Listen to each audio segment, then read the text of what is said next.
মাঠের ৩৫ ফুট গভীর গর্ত, মাত্র ৮ ইঞ্চির ব্যাসার্ধ, আর সেখানে গভীর অন্ধকারে পড়ে যায় ২ বছরের ছোট্ট সাজিদ, যার উদ্ধারে প্রার্থনা করেছে অগণিত মানুষ। সেই সাজিদই গোটা দেশবাসীকে কাঁদিয়ে চলে গেল না ফেরার দেশে। অশ্রুসিক্ত নয়নে দেয়া হলো শেষ বিদায়।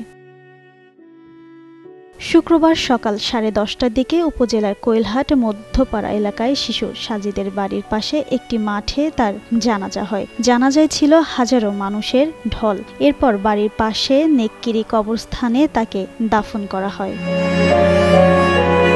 শুক্রবার সকাল থেকে গ্রামের বাতাসে নামতে শুরু করে শোকের ছায়া। মসজিদের মাইকে বারবার ভেসে আসছিল সাজিদের মৃত্যুর ঘোষণা। শব্দগুলো শুনেই গ্রামবাসীর কাজকর্ম থেমে গিয়েছিল। কেউ দোকান খোলেননি, সবাই ভিড় করেন জানাজার মাঠে। জানাজার মাঠে মানুষের ঢল নামে সকালেই।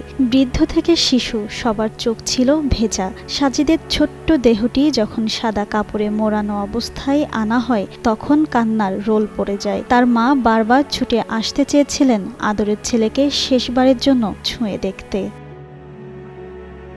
বুধবার দুপুর 12:30টার দিকে রাজশাহীর তানোর উপজেলার পাচন্দ ইউনিয়নের কোয়েলহাট পূর্বপাড়া গ্রামে সাজিদ গভীর নলকূপের গর্তে পড়ে নিখোঁজ হয়। ফায়ার সার্ভিসের সদস্যরা 40 ফুট মাটি খনন করে 32 ঘণ্টা পর শিশুটিকে উদ্ধার করে। এরপর তাকে উদ্ধার করে তানোর উপজেলা স্বাস্থ্য কমপ্লেক্সে নিলে চিকিৎসক তাকে মৃত ঘোষণা করে।